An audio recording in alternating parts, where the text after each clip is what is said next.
Punjabi radio USA ਸੁਣ ਰਹੇ ਸਾਰੇ ਹੀ ਮਾਣਯੋਗ ਅਤੇ ਸਤਿਕਾਰਤ ਸਰੋਤਿਆਂ ਨੂੰ ਪਿਆਰ ਸਤਿਕਾਰ ਸਹਿ ਨਿੱਘੀ ਜਿਹੀ ਸਤਿ ਸ੍ਰੀ ਅਕਾਲ। ਸਭ ਨੂੰ ਜੀਆਂ ਨੂੰ ਆਖਦੇ ਹਾਂ। ਸੋ ਤੇ ਪ੍ਰੋਗਰਾਮ ਖਬਰ ਤੇ ਨਜ਼ਰ ਦੇ ਵਿੱਚ ਆਪ ਸਭ ਦਾ ਨਿੱਘਾ ਸਵਾਗਤ ਹੈ। ਸਾਡੇ ਅੱਜ ਦੇ ਸ਼ਨੀਚਰਵਾਰ ਦੇ ਇਸ ਪ੍ਰੋਗਰਾਮ ਦੇ ਵਿੱਚ ਆਪਣੇ ਨਾਲ ਇਸ ਟਾਈਮ ਜੁੜ ਚੁੱਕੇ ਨੇ ਮਿੰਟੂ ਗੁਰੂਸਰੀਆ ਜੀ ਮਲੋਟ ਸਟੂਡੀਓਜ਼ ਤੋਂ। ਮਿੰਟੂ ਜੀ, ਜੀ ਆਇਆਂ ਨੂੰ ਸਵਾਗਤ ਹੈ। ਸਤਿ ਸ੍ਰੀ ਅਕਾਲ। ਸ਼ੁਕਰੀਆ ਜੀ, ਸਾਰਿਆਂ ਨੂੰ ਸਤਿ ਸ੍ਰੀ ਅਕਾਲ। ਸਾਡੇ ਅੱਜ ਦੇ ਪ੍ਰੋਗਰਾਮ ਖਬਰ ਤੇ ਨਜ਼ਰ ਨੂੰ ਸਪਾਂਸਰ ਕਰਦੇ ਨੇ ਖਾਲਸਾ ਇੰਸ਼ੋਰੈਂਸ ਏਜੰਸੀ ਵਾਲੇ, ਜੋ ਕਿ 1992 ਤੋਂ ਇੰਸ਼ੋਰੈਂਸ ਦੇ ਬਿਜ਼ਨਸ ਦੇ ਵਿੱਚ ਹਨ। ਕਿਸੇ ਵੀ ਤਰੀਕੇ ਦੀ ਇੰਸ਼ੋਰੈਂਸ ਦੇ ਲਈ, commercial insurance, life insurance, worker comp, auto, home insurance ਦੇ ਲਈ ਤੁਸੀਂ ਇਹਨਾਂ ਨੂੰ ਕਾਲ ਕਰ ਸਕਦੇ ਹੋ 408 272 2500 ਦੇ ਉੱਤੇ। ਇਸ ਦੇ ਨਾਲ Krishan Dhanota, Yuba City, Satpal Singh, Tracy Khinda ਪਰਿਵਾਰ, Kent, Washington, Gurpal Singh Sandhu, Antelope, GN tire and lube, ਜਿਨ੍ਹਾਂ ਦੇ ਕੋਲੋਂ truck wash, oil change, air brake ਦਾ ਕੰਮ ਕਰਵਾ ਸਕਦੇ ਹੋ। ਨਵੇਂ ਪੁਰਾਣੇ ਟਾਇਰ ਖਰੀਦ ਸਕਦੇ ਹੋ। ਸੈਂਟਾਨੈਲਾ ਮਡੇਰਾ 'ਚ ਲੋਕੇਸ਼ਨ ਨੇ। ਕਾਲ ਨੇ ਮਸਹੋਤਾ 209 277 0113। ਸ਼ਿਕਾਗੋ ਪੀਜ਼ਾ ਵਿਦ ਟਵਿਸਟ ਵਾਲੇ, ਜਿਨ੍ਹਾਂ ਕੋਲ ਹਰ ਤਰ੍ਹਾਂ ਦਾ veg, non veg, Indian style pizza order ਕਰ ਸਕਦੇ ਹੋ। ਪੀਜ਼ਾ ਆਰਡਰ ਕਰਨ ਦੇ ਲਈ ਲੋਕੇਸ਼ਨ ਦੀ ਜਾਣਕਾਰੀ ਲਈ ਵੈਬਸਾਈਟ ਵਿਜ਼ਿਟ ਕਰੋ chicagopizzatwist.com। West Coast truck driving school Fresno ਵਾਲੇ, ਜਿਹੜੇ ਕਿ ਤੁਹਾਨੂੰ ਟਰੱਕ ਦਾ ਲਾਇਸੈਂਸ ਬਹੁਤ ਘੱਟ ਸਮੇਂ 'ਚ ਵਧੀਆ ਸਿਖਲਾਈ ਦੇ ਕੇ ਲੈਣ ਦੇ ਵਿੱਚ ਸਹਾਇਤਾ ਕਰਦੇ ਨੇ। ਕਾਲ ਅਜੀਤ ਅਟਵਾਲ 559 374 45 41। ਅਤੇ ਨਾਲ ਹੀ ਗੁਰਪ੍ਰੀਤ ਸਿੰਘ, ਅਵਤਾਰ ਸਿੰਘ ਅਤੇ ਗੁਰਮੀਤ ਸਿੰਘ ਬੇਕਰ ਸਵੀਟ ਤੋਂ। ਇਹਨਾਂ ਸਾਰਿਆਂ ਦਾ ਧੰਨਵਾਦ। ਜੇਕਰ ਤੁਸੀਂ ਜਾਂ ਕੋਈ ਹੋਰ ਕਾਰੋਬਾਰ ਇਸ ਪ੍ਰੋਗਰਾਮ ਨੂੰ ਸਪਾਂਸਰ ਕਰਨਾ ਚਾਹੁੰਦੇ ਹੋ, ਸੰਪਰਕ ਕਰੋ 408 722 7698 ਦੇ ਉੱਤੇ। ਅਤੇ ਆਓ ਮਿੰਟੂ ਜੀ, ਗੱਲਬਾਤ ਦਾ ਸਿਲਸਿਲਾ ਖਬਰਾਂ 'ਤੇ ਨਜ਼ਰ ਮਾਰਦੇ। ਕਹਿੰਦੇ ਲੋਕਪਾਲ ਨੂੰ ਨਹੀਂ ਮਿਲਿਆ ਦਫ਼ਤਰ, ਹੋਟਲ ਵਿੱਚ ਚਲਾ ਰਹੇ ਨੇ ਕੰਮ। ਅਤੇ ਉਹੀ ਲੋਕਪਾਲ ਆ ਜਿਸ ਨੂੰ ਲੈ ਕੇ ਕਾਂਗਰਸ ਦੇ ਵਿਰੋਧ ਦੇ ਵਿੱਚ ਬਹੁਤ ਤਗੜਾ ਜਿਹੜਾ ਅੰਦੋਲਨ ਸ਼ੁਰੂ ਹੋਏ ਸੀ। ਹਾਂ ਬਿਲਕੁਲ। ਹੁਣ ਵੈਸੇ ਨੂੰ ਤੁਸੀਂ ਲੋਕਪਾਲ ਨੂੰ ਲੇਟਪਾਲ ਵੀ ਕਹਿ ਸਕਦੇ ਹੋ, ਕਿਉਂਕਿ ਬਹੁਤ ਲੰਮੇ ਸਮੇਂ ਤੱਕ, ਤਕਰੀਬਨ 45 ਸਾਲ ਤੱਕ ਇਹ ਬਿੱਲ ਜਿਹੜਾ ਉਹ ਲਟਕਿਆ ਰਿਹਾ ਸੀਗਾ। ਸੋ ਇਹਨੂੰ ਤੁਸੀਂ ਲੇਟਪਾਲ ਵੀ ਕਹਿ ਸਕਦੇ ਹੋ।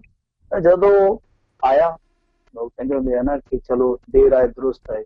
ਜਦੋਂ ਆਇਆ ਤੇ ਲੋਕਾਂ ਨੂੰ ਉਮੀਦ ਵਜੇ ਸੀਗੀ ਕਿ ਚਲੋ ਕਰਪਸ਼ਨ ਦੇ ਮਾਮਲੇ ਦੇ ਵਿੱਚ ਹੋ ਸਕਦਾ ਹੈ ਕਿ ਕੁਝ ਚੀਜ਼ਾਂ ਠੀਕ ਹੋ ਜਾਣ। ਸਾਡੀ ਜਾਣਕਾਰੀ ਲਈ ਮੈਂ ਦੱਸ ਦੇਵਾਂ ਕਿ ਲੋਕਪਾਲ ਦਾ ਦਾਇਰਾ ਜਿਹੜਾ ਉਹ ਇੰਨਾ ਅਸੀਮ ਆ ਕਿ ਉਹਦੇ ਵਿੱਚ ਪ੍ਰਧਾਨ ਮੰਤਰੀ ਤੱਕ ਆ ਜਾਂਦੇ ਆ, ਮੈਂਬਰ ਪਾਰਲੀਮੈਂਟ ਤੱਕ ਆ ਜਾਂਦੇ ਆ, ਵਿਧਾਇਕ ਤੱਕ ਆ ਜਾਂਦੇ ਆ। ਮਤਲਬ ਕਿ ਇਹਨਾਂ ਦੀ ਵੀ ਕੁਝ ਪੜਤਾਲ, ਜਾਂਚ ਪੜਤਾਲ ਲੋਕਪਾਲ ਕਰ ਸਕਦਾ। ਏਡਾ ਵੱਡਾ ਜਾਂ ਕਹਿ ਲਈਏ ਕਿ ਵਸੀ ਘੇਰਾ ਹੈ ਲੋਕਪਾਲ ਦੇ ਅਧਿਕਾਰ ਖੇਤਰ ਦਾ। ਬਸ ਸਿਰਫ ਡਿਫੈਂਸ ਦਾ ਮਾਮਲਾ ਛੱਡ ਕੇ ਔਰ ਜੋ ਸੁਪਰੀਮ ਕੋਰਟ ਦੇ ਜੱਜ ਆ, ਚੀਫ ਜੱਜ, ਮੁੱਖ ਜੱਜ ਆ, ਉਹਨਾਂ ਨੂੰ ਛੱਡ ਕੇ ਬਾਕੀ ਸਾਰਿਆਂ ਨੂੰ ਇਹ ਵਲੇਟੇ ਚ ਲੈ ਸਕਦੇ ਆ। ਤਾਂ ਹੁਣ ਪਿੱਛੇ ਜੇ ਨਰਿੰਦਰ ਮੋਦੀ ਦੀ ਸਰਕਾਰ ਨੇ ਜਦੋਂ ਆਪਣੀ ਟਰਮ ਪੂਰੀ ਭੋਗ ਲਈ, ਉਸ ਤੋਂ ਬਾਅਦ ਲੋਕਪਾਲ ਦੀ ਨਿਯੁਕਤੀ ਕਰ ਦਿੱਤੀ। ਉਹ ਵੀ ਕਹਿ ਲਈਏ ਕਿ ਲੋਕ ਲੱਜਾ ਕਿ ਕਿਤੇ ਇਲੈਕਸ਼ਨ ਦੇ ਵਿੱਚ ਇਸ ਤਰ੍ਹਾਂ ਦਾ ਮੁੱਦਾ ਨਾ ਉੱਠ ਖਲੋਵੇ ਜਿਹਦੇ ਵਿੱਚ ਸਾਨੂੰ ਜਵਾਬ ਦੇਣਾ ਜਿਹੜਾ ਮੁਸ਼ਕਲ ਹੋ ਜਾਵੇ। ਤਾਂ ਹੁਣ ਲੋਕਪਾਲ ਦੀ ਦੁਰਦਸ਼ਾ ਕੀ ਆ ਕਿ ਉਹਨਾਂ ਨੂੰ ਪ੍ਰੋਪਰ ਇੱਕ ਦਫ਼ਤਰ ਨਹੀਂ ਦਿੱਤਾ ਜਾ ਰਿਹਾ। ਬਕਾਇਦਾ ਜੋ ਉਹਨਾਂ ਨੂੰ ਫਰਨੀਚਰ ਮਿਲਣਾ ਹੁੰਦਾ ਉਹ ਨਹੀਂ ਦਿੱਤਾ ਜਾ ਰਿਹਾ। ਔਰ ਜਿਹੜੇ ਲੋਕਪਾਲ ਖੁਦ ਨੇ ਔਰ ਉਸ ਤੋਂ ਇਲਾਵਾ ਲੋਕਪਾਲ ਦੇ ਜਿਹੜੇ ਹੋਰ ਮੈਂਬਰ ਨੇ, ਉਹਨਾਂ ਨੂੰ ਉੱਥੇ ਇੱਕ ਹੋਟਲ ਦੇ ਵਿੱਚ ਠਹਿਰਾ ਦਿੱਤਾ ਗਿਆ, ਜਿੱਥੇ ਉਹ ਕਹਿੰਦੇ ਕਿ ਅਸੀਂ ਖਾ ਪੀ ਨਹੀਂ ਸਕਦੇ, ਅਸੀਂ ਕੁਛ ਨਹੀਂ ਕਰ ਸਕਦੇ, ਕਿਉਂਕਿ ਸਾਡਾ ਨੈਤਿਕਤਾ ਦਾ ਜਿਹੜਾ ਫੰਡਾ ਹੈ ਨਾ ਉਹ ਚੀਜ਼ ਆੜੇ ਆ ਜਾਂਦੀ। ਅਸੀਂ ਆਪਣੇ ਘਰੋਂ ਖਾਣਾ ਲਿਆ ਰਹੇ ਹਾਂ ਔਰ ਇੱਥੇ ਸਿਰਫ ਚਾਹ ਪੀਂਦੇ ਹਾਂ, ਬਿਸਕੁਟ ਤੱਕ ਨਹੀਂ ਲੈਂਦੇ ਉੱਥੇ। ਇਹ ਕਿਤੇ ਲੋਕਪਾਲ ਹੀ ਲੋਕਾਂ ਦੀ ਨਜ਼ਰ ਦੇ ਵਿੱਚ ਨਾ ਆ ਜਾਏ। ਤੋ ਇਹੀ ਚੀਜ਼ ਜਿਹੜੀ ਆ ਉਹ ਹੁਣ ਨਰਿੰਦਰ ਮੋਦੀ ਸਰਕਾਰ ਦੇ ਉਲਟ ਜਾਂਦੀ ਪਈ ਆ ਕਿ ਤੁਸੀਂ ਲਾਗੂ ਕੀਤਾ, ਕਾਹਲੀ ਕਾਹਲੀ ਚ ਲੋਕਪਾਲ ਲਾਗੂ ਕਰ ਦਿੱਤਾ, ਪਰ ਉਹਨਾਂ ਲਈ ਇਨਫਰਾਸਟਰਕਚਰ ਤੱਕ ਵੀ ਮੁਹੱਈਆ ਨਹੀਂ ਕਰਵਾਇਆ। ਤਾਂ ਜਿਹੜੇ ਦੂਸਰੇ ਮੈਂਬਰ ਆ ਉਹ ਵੀ ਇਹ ਕਹਿੰਦੇ ਆ ਕਿ ਦੇਖੋ ਜੀ, ਸਾਨੂੰ ਕੋਈ ਚਾਹ ਨਹੀਂ, ਅਸੀਂ ਆਪਣਾ ਕੰਮ ਸ਼ੁਰੂ ਕੀਤਾ ਵਾ ਔਰ ਅਸੀਂ ਕੰਮ ਬਹੁਤ ਤੇਜ਼ੀ ਨਾਲ ਕਰਨਾ ਚਾਹੁੰਦੇ ਹਾਂ ਕਿਉਂਕਿ ਲੋਕ ਸਾਡੇ ਤੇ ਉਮੀਦਾਂ ਲਾਈ ਬੈਠੇ ਆ। ਪਰ ਜਦੋਂ ਤੱਕ ਬੁਨਿਆਦੀ ਢਾਂਚਾ ਤਿਆਰ ਨਹੀਂ ਹੁੰਦਾ ਉਦੋਂ ਤੱਕ ਅਸੀਂ ਬਹੁਤਾ ਕੁਛ ਨਹੀਂ ਕਰ ਸਕਦੇ। ਲੋਕਪਾਲ ਦੀ ਜਿਹੜੀ ਮਜਬੂਰੀ ਆ ਉਹ ਇਹੋ ਜਿਹੀ ਮਜਬੂਰੀ ਆ ਕਿ ਹਾਲ ਦੀ ਘੜੀ ਉਹਨਾਂ ਨੂੰ ਅਸ਼ੋਕਾ ਹੋਟਲ ਦੇ ਵਿੱਚੋਂ ਆਪਣਾ ਕੰਮ ਕਾਰ ਹੈ ਜਿਹੜਾ ਚਲਾਉਣਾ ਪਿਆ। ਤਾਂ ਤੁਸੀਂ ਦੇਖ ਲਓ ਕਿ ਜਿਹੜੀ ਬਾਡੀ ਨੂੰ ਬਣਦਿਆਂ 45 ਵਰ੍ਹੇ ਲੱਗ ਗਏ, ਉਹ ਬਾਡੀ ਹੋਣ ਦੇ ਵਿੱਚ ਆਈ ਆ ਤਾਂ ਉਹਨੂੰ ਕੰਮ ਕਰਨ ਲਈ ਇੱਕ ਮਾਹੌਲ ਜਿਹੜਾ ਸਿਰਜ ਕੇ ਦੇਣਾ ਸਰਕਾਰ ਦਾ ਕੰਮ ਸੀ, ਉਹ ਕੰਮ ਹਾਲੇ ਤੱਕ ਸ਼ੁਰੂ ਵੀ ਨਹੀਂ ਕੀਤਾ। ਜੀ ਜੀ ਜੀ। ਅਤੇ ਆਪਾਂ ਅਗਲੀ ਜਿਹੜੀ ਗੱਲ ਕਰਦੇ ਆ, ਕਹਿੰਦੇ ਜੋਗੀ ਨੂੰ ਚੋਣ ਕਮਿਸ਼ਨ ਨੇ ਚੇਤਾਵਨੀ ਦੇ ਕੇ ਛੱਡਿਆ। ਵੈਸੇ ਹੋਰ ਕੋਈ ਬਹੁਤੀ ਉਮੀਦ ਵੀ ਨਹੀਂ ਸੀ। ਹਾਂ ਬਿਲਕੁਲ, ਆਪਾਂ ਪਹਿਲਾਂ ਹੀ ਕਹਿੰਦੇ ਸਾਂ ਕਿ ਯੋਗੀ ਆਦਿੱਤਿਆਨਾਥ ਤੇ ਕਾਰਵਾਈ ਜਿਹੜੀ ਆ ਹੋ ਸਕਦੀ ਆ ਪਰ ਕਰੂਗੇ ਨਹੀਂ, ਕਿਉਂਕਿ ਦੇਖੋ ਚੋਣ ਕਮਿਸ਼ਨ ਇੱਕ ਵਾਚ ਡੌਗ ਆ, ਪਰ ਇਹੋ ਜਿਹਾ ਵਾਚ ਡੌਗ ਜਿਹਦੇ ਦੰਦ ਕੱਢੇ ਹੋਏ ਆ, ਦੰਦ ਹੈ ਨਹੀਂ ਬੋੜਾ ਆ, ਇਹ ਕਿਸੇ ਨੂੰ ਵੱਢ ਨਹੀਂ ਸਕਦਾ। ਸੋ ਕਾਗਜ਼ ਦੀ ਤਲਵਾਰ ਆ, ਕਾਗਜ਼ ਦੀ ਤਲਵਾਰ ਨਾਲ ਧੌਣਾ ਨਹੀਂ ਮਿਲੇਗਾ। ਇਹ ਕਾਗਜ਼ ਦੀ ਤਲਵਾਰ ਹੈ ਜੋ ਨਾ ਕਾਨੂੰਨ ਬਣਾ ਸਕਦਾ, ਨਾ ਕਿਸੇ ਵੱਡੇ ਰਾਜਨੀਤਿਕ ਦਲ ਤੇ ਕਾਰਵਾਈ ਕਰ ਸਕਦਾ, ਨਾ ਵੱਡੇ ਰਾਜਨੀਤਿਕ ਬੰਦੇ ਨੂੰ ਹੱਥ ਪਾ ਸਕਦਾ। ਇਹ ਮਜਬੂਰੀ ਕਹਿ ਲਓ, ਲਾਚਾਰੀ ਕਹਿ ਲਓ, ਜਾਂ ਸੰਵਿਧਾਨ ਦੀ ਇਹਨਾਂ ਨੂੰ ਜੋ ਸ਼ਕਤੀ ਦਿੱਤੀ ਗਈ ਆ ਉਹਦੇ ਚ ਕੋਈ ਕਮਜ਼ੋਰ ਪੱਖ ਕਿਹਾ ਜਾ ਸਕਦਾ। ਤੁਸੀਂ ਦੇਖਿਆ ਹੋਣਾ ਕਿ ਜਦੋਂ ਬਹੁਤ ਵੱਡੀ ਕੰਪਨੀ ਵਿਧਾਨਤਾ ਫੰਡਿੰਗ ਮਾਮਲੇ ਦੇ ਵਿੱਚ ਦੋਵੇਂ ਪਾਰਟੀਆਂ ਫਸ ਗਈਆਂ ਸੀਗੀਆਂ, ਕਾਂਗਰਸ ਵੀ ਫਸ ਗਈ ਸੀ, ਭਾਜਪਾ ਵੀ ਫਸ ਗਈ, ਬਾਅਦ ਚ ਇਹਨਾਂ ਨੇ ਰਲ ਕੇ ਉਹ ਸਾਰਾ ਜਿਹੜਾ ਕਾਨੂੰਨ ਸੀਗਾ ਫੋਰਨ ਫੰਡਿੰਗ ਵਾਲਾ ਉਹ ਬਦਲ ਹੀ ਦਿੱਤਾ ਹੈਗਾ। ਤਾਂ ਉਸ ਸਮੇਂ ਕੀ ਹੋਇਆ ਸੀਗਾ ਕਿ ਦਿੱਲੀ ਹਾਈ ਕੋਰਟ ਨੇ ਚੋਣ ਕਮਿਸ਼ਨ ਨੂੰ ਆਖਿਆ ਸੀਗਾ ਕਿ ਤੁਸੀਂ ਇਹਨਾਂ ਤੇ ਕਾਰਵਾਈ ਕਰੋ, ਤੇ ਚੋਣ ਕਮਿਸ਼ਨ ਨੇ ਕਾਰਵਾਈ ਕਰਨ ਦੀ ਥਾਂ ਤੇ ਦੇਖੋ ਕਾਰਵਾਈ ਉਹ ਕਰ ਸਕਦੇ ਸੀਗੇ, ਦੋਨਾਂ ਸਿਆਸੀ ਸੰਗਠਨਾਂ ਦੀ ਮਾਨਤਾ ਤੱਕ ਰੱਦ ਕਰ ਸਕਦੇ। ਇਹ ਅਧਿਕਾਰ ਸੀਗਾ ਉਹਨਾਂ ਕੋਲ, ਜਿੰਨਾ ਕੋ ਅਧਿਕਾਰ ਸੀਗਾ ਦੇਖ ਲਓ ਕਿ ਉਹ ਕਿੰਨਾ ਕੁ ਵਰਤਦੇ ਆ। ਚੋਣ ਕਮਿਸ਼ਨ ਨੇ ਕੀ ਕੀਤਾ ਕਿ ਕੇਂਦਰੀ ਗ੍ਰਹਿ ਮੰਤਰਾਲੇ ਨੂੰ ਲਿਖ ਦਿੱਤਾ ਕਿ ਤੁਸੀਂ ਕਾਰਵਾਈ ਕਰੋ ਦੋਹਾਂ ਪਾਰਟੀ। ਹੁਣ ਤੁਸੀਂ ਆਪ ਦੇਖੋ ਕਿ ਰਾਜ ਕਰਨਵੀਰ ਸਿੰਘ ਕੋਲ ਪਾਵਰ ਹੋਵੇ ਤੇ ਉਹਨੂੰ ਕੋਈ ਕਵੇ ਕਿ ਆਪਣੇ ਆਪ ਤੇ ਕੇਸ ਰਜਿਸਟਰਡ ਕਰ ਲਾ, ਕੋਈ ਕਰੂਗਾ?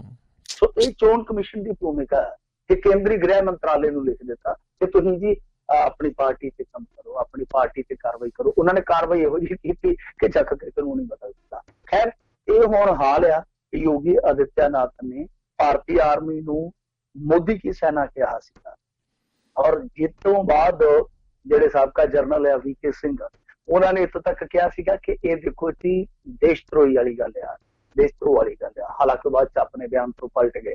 ਤਾਂ ਯੋਗੀ ਆਦਿੱਤਿਆਨਾਥ ਨੇ ਜਦੋਂ ਇਹ ਗੱਲ ਕਹੀ ਉਸ ਤੋਂ ਪਹਿਲਾਂ ਇਸੇ ਕਮਿਸ਼ਨ ਨੇ ਯਾਨੀ ਇਲੈਕਸ਼ਨ ਕਮਿਸ਼ਨ ਨੇ 19 ਮਾਰਚ ਨੂੰ ਇੱਕ ਐਡਵਾਈਜ਼ਰੀ ਜਾਰੀ ਕੀਤੀ ਸੀ ਤੇ ਉਹਦੇ ਚ ਕਿਹਾ ਸੀਗਾ ਕਿ ਕੋਈ ਵੀ ਰਾਜਨੀਤਿਕ ਪਾਰਟੀ ਜਾਂ ਨੇਤਾ ਆਪਣੇ ਰਾਜਨੀਤਿਕ ਪ੍ਰਚਾਰ ਦੇ ਵਿੱਚ ਫੌਜ ਦਾ ਕੋਈ ਹਵਾਲਾ ਨਹੀਂ ਦਊਗਾ। ਇੱਥੇ ਕਿਸੇ ਫੌਜੀ ਸਰਗਰਮੀ ਦਾ ਹਵਾਲਾ ਨਹੀਂ ਦਿੱਤਾ ਜਾ ਰਿਹਾ, ਬਲਕਿ ਫੌਜ ਦਾ ਹੀ ਮੋਦੀਕਰਨ ਕਰ ਦਿੱਤਾ ਗਿਆ ਜੀ। ਤਾਂ ਇਲੈਕਸ਼ਨ ਕਮਿਸ਼ਨ ਨੇ ਹੁਣ ਯੋਗੀ ਆਦਿੱਤਿਆਨਾਥ ਨੂੰ ਕਰੜੀ ਫਟਕਾਰ ਲਾਈ ਹੈ।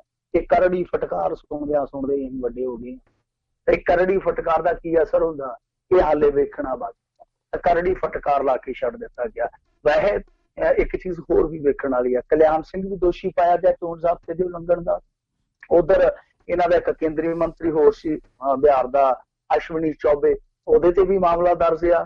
ਫਿਰ ਇਸ ਤੋਂ ਇਲਾਵਾ ਤੁਸੀਂ ਦੇਖੋ ਕਿ ਜੋ ਨੀਤੀ ਆਯੋਗ ਬਣਾਇਆ ਇਹਨਾਂ ਨੇ, ਜਿਹੜਾ ਪਹਿਲਾਂ ਪਲੈਨਿੰਗ ਬੋਰਡ ਹੁੰਦਾ ਸੀ ਉਹਦਾ ਨਾਮ ਬਦਲ ਕੇ ਨੀਤੀ ਆਯੋਗ ਕਰ ਦਿੱਤਾ, ਉਹਦਾ ਜਿਹੜਾ ਵਾਈਸ ਪ੍ਰੈਜ਼ੀਡੈਂਟ ਰਾਜੀਵ ਕੁਮਾਰ, ਉਹਦੇ ਤੇ ਵੀ ਚੋਣ ਜ਼ਾਬਤੇ ਦੇ ਉਲੰਘਣ ਦਾ ਦੋਸ਼ ਆ, ਕਿਉਂਕਿ ਉਹਨੇ ਕਾਂਗਰਸ ਦੀ ਜਿਹੜੀ ਸਕੀਮ ਹੈ ਨਿਆਏ ਉਹਦੀ ਆਲੋਚਨਾ ਕੀਤੀ ਸੀ ਜੋ ਉਹਦੇ ਅਧਿਕਾਰ ਖੇਤਰ 'ਚ ਨਹੀਂ ਸੀ ਗਿਆ। ਤਾਂ ਰਾਜੀਵ ਕੁਮਾਰ ਨੂੰ ਖੁਦ ਇਲੈਕਸ਼ਨ ਕਮਿਸ਼ਨ ਨੇ ਦੋਸ਼ੀ ਮੰਨਿਆ ਚੋਣ ਜ਼ਾਬਤੇ ਦਾ। ਹੁਣ ਬਿਊਰੋਕਰੇਟ ਵੀ ਦੋਸ਼ੀ ਪਾਇਆ ਜਾਂਦਾ ਤਾਂ ਤੁਸੀਂ ਵੇਖ ਲਓ ਕਿ ਚੋਣ ਕਮਿਸ਼ਨ ਹੈ ਜਿਹੜਾ ਕਿੰਨਾ ਮਜਬੂਰ ਹੈ, ਕਿੰਨਾ ਲਾਚਾਰ ਆ ਕਿ ਜਿਹੜੇ ਲੋਕ ਸੱਤਾਧਾਰੀ ਧਿਰ ਨਾਲ ਸੰਬੰਧ ਰੱਖਦੇ ਸਿੱਧੇ ਤੌਰ ਤੇ ਉਹਨਾਂ ਤੇ ਕੋਈ ਕਾਰਵਾਈ ਨਹੀਂ ਕੀਤੀ ਜਾਂਦੀ। ਵੈਸੇ ਦੂਜਿਆਂ ਤੇ ਵੀ ਬਹੁਤ ਘੱਟ ਕਾਰਵਾਈ ਹੁੰਦੀ ਹੈ।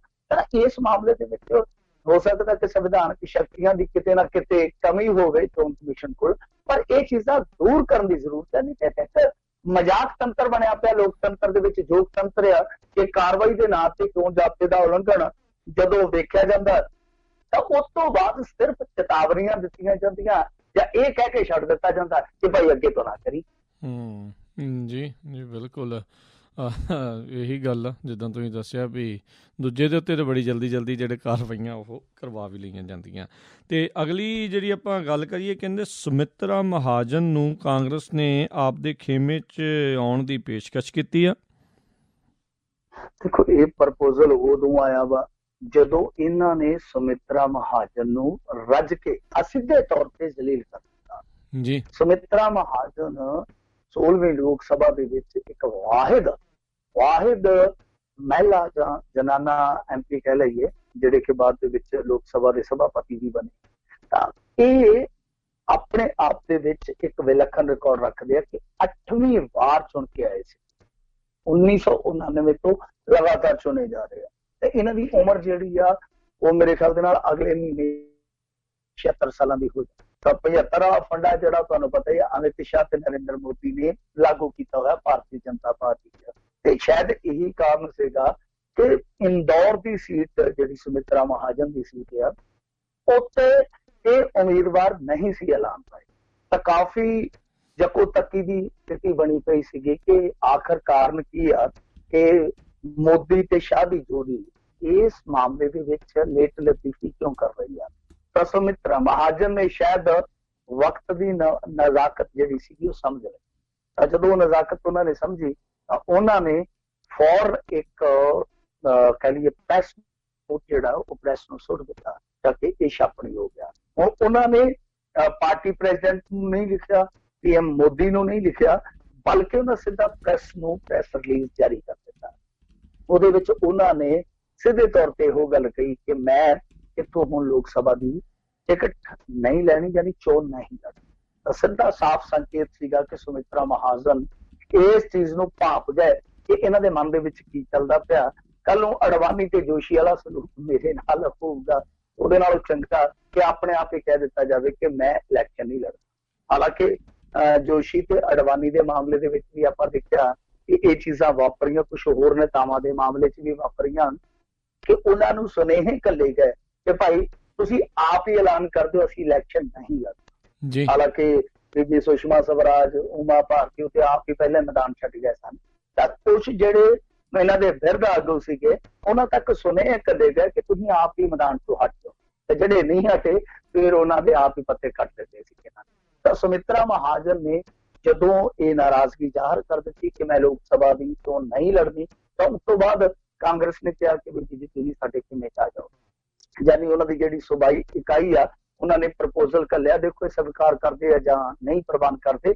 ਪਰ ਕੁੱਲ ਮਿਲਾ ਕੇ ਜੋ ਇਸ ਸਮੇਂ ਭਾਜਪਾ ਦਾ ਅੰਦਰੂਨੀ ਦ੍ਰਿਸ਼ਟਾਂਤ ਆ ਜਿਹੜਾ ਪਰਦੇ ਤੋਂ ਬਾਹਰ ਘੱਟ ਦਿਖਾਈ ਦਿੰਦਾ, ਉਹ ਇਹੋ ਜਿਹਾ ਰਾਜਕਰਨ ਦੀ ਸੀ ਕਿ ਦੇਖੋ ਜੇ ਮੋਦੀ ਦੀ ਸਰਕਾਰ ਦੁਬਾਰਾ ਰਿਪੀਟ ਹੋ ਜਾਂਦੀ ਆ ਫਿਰ ਤੇ ਚਲੋ ਖਤਰਾ ਘੱਟ ਆ, ਤੇ ਜੇ ਮੰਨ ਲਓ ਮੋਦੀ ਹਾਰ ਜਾਂਦਾ ਇਹਨਾਂ ਇਲੈਕਸ਼ਨਾਂ 'ਚ ਜਾਂ ਲਟਕਵੀਂ ਅਸੈਂਬਲੀ ਬਣ ਜਾਂਦੀ ਆ, ਤਾਂ ਉਸ ਸੂਰਤ ਦੇ ਵਿੱਚ ਇਹ ਜਿਹੜਾ ਬਿਰਧਾਂ ਦਾ ਇੱਕ ਟੋਲਾ ਵਾ ਜਿਹਦੇ 'ਚ ਜੋਸ਼ੀ ਹੈ, ਅਡਵਾਨੀ ਹੈ, ਪ੍ਰਵੀਨ ਤੋਗੜੀਆ ਪਹਿਲਾਂ ਹੀ ਲਹਿਦਾ ਹੋ ਕੇ ਇਹਨਾਂ ਤੋਂ ਇੱਕ ਮੋਦੀ ਦੇ ਖਿਲਾਫ ਲੜਾਈ ਵਿੱਢੀ ਖਲੋਤਾ, ਬੀਬੀ ਸੁਮਿਤਰਾ ਮਹਾਜਨ, ਕਲਰਾਜ ਮਿਸ਼ਰ, ਖਡੂਰੀ, ਭਗਤ ਸਿੰਘ ਕੋਸ਼ਿਆਰੀ, ਕਿੰਨੇ ਨੇਤਾ ਜਿਹੜੇ ਵਿਰਧ ਅਵਸਥਾ ਦੇ ਵਿੱਚ ਹੈ ਪਰ ਹਾਲੇ ਵੀ ਪਾਵਰਲੈਸ ਨਹੀਂ ਹੈ। ਕਿਤੇ ਨਾ ਕਿਤੇ ਉਹਨਾਂ ਦਾ ਪ੍ਰਭਾਵ ਆ ਕਿ ਜੇ ਮੰਨ ਲਓ ਕੱਲ ਨੂੰ ਮੋਦੀ ਦੇ ਨਾਲ ਕੋਈ ਨਾ ਕੋਈ ਇਹੋ ਜਿਹਾ ਸਿਆਸੀ ਹਾਦਸਾ ਹੋ ਜਾਂਦਾ ਜੋ ਸਰਕਾਰ ਬਣਾਉਂਦਾ ਰਹਿ ਜਾਂਦਾ ਜਾਂ ਲਟਕਵੀਂ ਅਸੈਂਬਲੀ ਬਣਦੀ ਆ, ਤਾਂ ਫਿਰ ਉਸ ਸੂਰਤ ਦੇ ਵਿੱਚ ਇਹਨਾਂ ਦਾ ਅੰਦਰੂਨੀ ਘਮਸਾਨ ਹੈ ਜਿਹੜਾ ਸੜਕਾਂ ਤੇ ਆ ਜਾਊਗਾ। ਜੀ ਜੀ। ਅਗਲੀ ਗੱਲ ਕਰਦੇ ਕਹਿੰਦੇ ਨਕੋਦਰ ਕਾਂਡ ਦੇ ਉੱਤੇ ਦਰਬਾਰਾ ਸਿੰਘ ਆਖਰਕਾਰ ਕਹਿੰਦਾ ਬੋਲ ਹੀ ਪਏ ਆ। ਦੇਖੋ ਇਹਨਾਂ ਨੂੰ ਬੋਲਣਾ ਪੈਣਾ ਸੀਗਾ। ਇਹ ਦੋ ਬੰਦੇ ਆ ਜਿਨ੍ਹਾਂ ਨੂੰ ਅਕਾਲੀ ਦਲ ਨੇ ਟਿਕਟਾਂ ਦਿੱਤੀਆਂ ਤੇ ਦੋਵੇਂ ਸ਼ੁਰੂਆਤੀ ਚੱਕਰ 'ਚ ਹੀ ਫਸ ਗਏ। ਯਾਨੀ ਇੱਕ ਤੇ ਹੈਗੇ ਚਰਨਜੀਤ ਸਿੰਘ ਅਟਵਾਲ ਜਿਹੜੇ ਕਿ ਉਸ ਸਮੇਂ ਸਦਨ ਦੇ ਸਪੀਕਰ ਸੀ ਜਿਸ ਸਮੇਂ ਜਸਟਿਸ ਗੁਰਨਾਮ ਸਿੰਘ ਦੀ ਰਿਪੋਰਟ ਜਿਹੜੀ ਆ ਕੇਵਲ ਹੋਈ, ਉਹਦੇ ਤੇ ਕਾਰਵਾਈ ਕਿਉਂ ਨਹੀਂ ਹੋਈ? ਉਹ ਇਹ ਜਵਾਬ ਦੇਣ ਦੀ ਥਾਂ ਤੇ ਕੁਝ ਕਹਿ ਦਿੰਦੇ ਕਿ ਮੇਰੀ ਯਾਦਦਾਸ਼ਤ ਸ਼ਕਤੀ ਥੋੜੀ ਜਿਹੀ ਕਮਜ਼ੋਰ ਹੋ ਗਈ, ਮੈਨੂੰ ਤੇ ਚੇਤਾ ਹੀ ਨਹੀਂ ਆ ਕਿ ਉਹ ਰਿਪੋਰਟ ਕਦੇ ਟੇਬਲ ਹੋਈ ਸੀ। ਤਾਂ ਉਹ ਆਪਣੀ ਥਾਂ ਤੇ ਫਸੇ ਖਲੋਤੇ ਆ ਤੇ ਉਹਨਾਂ ਨੇ ਹਾਊਸ ਦੇ ਸਪੀਕਰ ਹੁੰਦਿਆਂ ਕੋਈ ਕਾਰਵਾਈ ਕਿਉਂ ਨਹੀਂ ਕੀਤੀ? ਤਾਂ ਦੂਸਰੇ ਪਾਸੇ ਨਾਮ ਹੈ ਦਰਬਾਰਾ ਸਿੰਘ ਗੁਰੂ ਦਾ, ਜਿਹੜੇ ਦਰਬਾਰਾ ਸਿੰਘ ਗੁਰੂ ਸਿਆਸਤ 'ਚ ਸ਼ੁਰੂ ਹੋ ਕੇ ਹਾਲੇ ਤੱਕ ਜ਼ੀਰੋ, ਕਿਉਂਕਿ ਉਹਨਾਂ ਨੇ 2 ਇਲੈਕਸ਼ਨ ਪਹਿਲਾਂ ਹੀ ਹਾਰੇ ਹੋਏ ਆ।